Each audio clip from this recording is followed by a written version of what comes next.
उधर आजम खान के सदन में न बैठने पर सांसद एसटी हसन ने सफाई दी। उन्होंने कहा कि आजम खान सपा ही नहीं बल्कि देश के बहुत बड़े कद्दावर नेता हैं और उनके साथ जो कुछ हुआ वो किसी से छिपा नहीं है। हिंदुस्तान के नेता उनसे मिलना चाहते हैं, उनके पास सदन में बैठने का समय नहीं मिल पाया होगा, हो सकता है किसी बात से नाराज।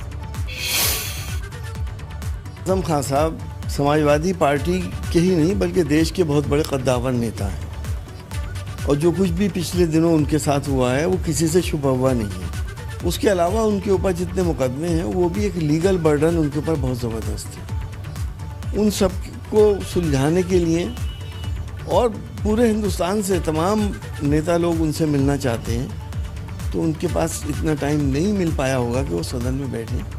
देखिए, उनका बड़ापन है कि उन्होंने अपना सा कार्यकर्ता बता दिया। देश ही नहीं दुनिया जानती है वो कितने बड़े नेता हैं और कितने बड़े कार्यकर्ता हैं।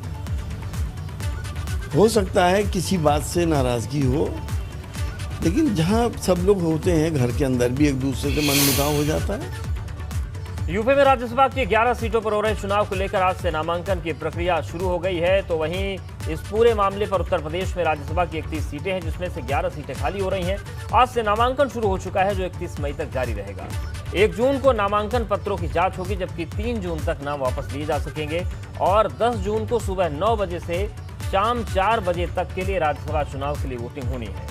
आज नामांकन के पहले दिन किसी भी प्रत्याशी ने पर्चा नहीं भरा, लेकिन समाजवादी पार्टी की तरफ से 12 नामांकन पत्र खरीदे गए हैं, जबकि भाजपा की तरफ से 5 और 2 निर्दलीयों ने भी नामांकन पत्र खरीदे।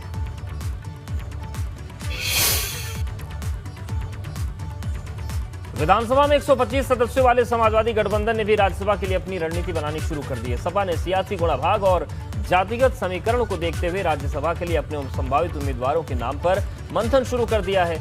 विधानसभा में सपा गठबंधन की संख्या को देखते हुए राज्यसभा की 3 सीटों पर जीत तय है, लेकिन पार्टी की तरफ से राज्यसभा के लिए दावेदार भी कई हैं। लेकिन तमाम नामों से जिन 4 नामों की सबसे ज्यादा चर्चा है, उसमें है सपा अध्यक्ष की पत्नी डिंपल यादव, पार्टी के राष्ट्रीय उपाध्यक्ष किरण मेनंदा, सपा गठबंधन के सहयोगी आरएलडी के अध्यक्ष जयंत चौधरी और पिछली बार सपा के समर्थन से राज्यसभा पहुंचे कांग्रेस नेता कपिल सिब्बल। इन चारों नामों के अलावा भी राज्यसभा भेजने के लिए कई नाम पर सपा में मंथन जारी है, लेकिन फिलहाल ये 4 नाम सबसे आगे चल रहे हैं।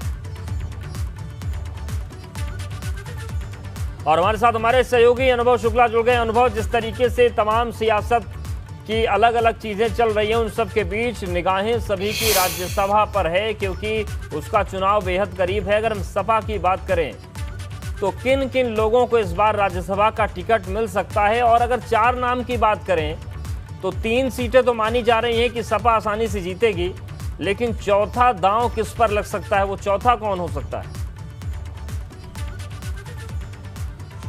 देखिए अवधेश, आपने बताया दर्शकों को कि आज से नामांकन शुरू हो गए। कुल 19 नामांकन पत्र 12 समाजवादी पार्टी की तरफ से खरीदे गए और एबीपी गंगा ने 2 दिन पहले अपने दर्शकों को बताया था कि अखिलेश यादव जब दिल्ली से लौटेंगे तब जो राज्यसभा के उम्मीदवार कौन होंगे उनके नाम फाइनल होंगे। तो आज एक तरीके से हम कहें तो नाम पर मुहर लग गई है, क्योंकि उन्होंने पार्टी के कुछ जो सीनियर लीडर्स हैं उनके साथ एक बैठक की, उसमें कुछ नामों पर मुहर लग गई। और जो नाम एबीपी गंगा ने कहा था कि एक नाम चौंकाने वाला होगा, वो नाम समझिए फाइनल है। राज्यसभा जाना उनका फाइनल है, और इसलिए कि आजम खान के मामले में अगर किसी ने सबसे ज़्यादा मदद की कोर्ट के मामले में तो वो उन्होंने की, यानी वो है कपिल सिब्बल। और कपिल सिब्बल का राज्यसभा जाना लगभग तय है। समाजवादी पार्टी ने ये तय कर लिया है, अखिलेश यादव ने तय किया है कि कपिल सिब्बल को वो फिर रिपीट करेंगे, यानी वो जाने वाले हैं राज्यसभा। देखिए 3 सीटें समाजवादी पार्टी बहुत आसानी से पा जाएगी, जो उसका संख्या बल है। और 3 क्राइटेरिया है। क्या क्राइटेरिया, वो दर्शकों को बताते हैं। एक, जो समाजवादी पार्टी के गठबंधन के सहयोगी नहीं है, यानी कपिल सिब्बल उसमें बिल्कुल फिट बैठ रहे हैं। दूसरा, जो समाजवादी पार्टी के सहयोगी दल है उसमें जयंत चौधरी है, लेकिन एक पेच है, जयंत चौधरी अभी तक अखिलेश यादव से मिले नहीं है, कोई बात की नहीं है। और मान लीजिए किसी को राज्यसभा जाना है, कोई छोटी चीज़ नहीं है, तो कम से कम कहना तो पड़ेगा कि भाई हाँ अब हमें भी जाना है, या हम भी जाना चाहते हैं, या हमने गठबंधन के दौरान आपसे क्या बात की थी। तो उसका इंतजार हो रहा है। अखिलेश यादव और जयंत चौधरी की एक मुलाकात होगी और उसके बाद उनका नाम फाइनल होगा, लेकिन मान के चलिए कि उनका लगभग तय है। तीसरा जो नाम है वो है समाजवादी पार्टी के अपने उम्मीदवार का। ये तीसरी कैटेगरी है और वहां पर डिंपल यादव का भी नाम लगभग फाइनल है। जो जानकारी एबीपी गंगा दे रहा है कहीं ना कहीं सूत्रों के हवाले से और पुख्ता जानकारी हम दे रहे हैं कि इस बार तैयारी है कि डिंपल यादव को राज्यसभा भेजा जाए।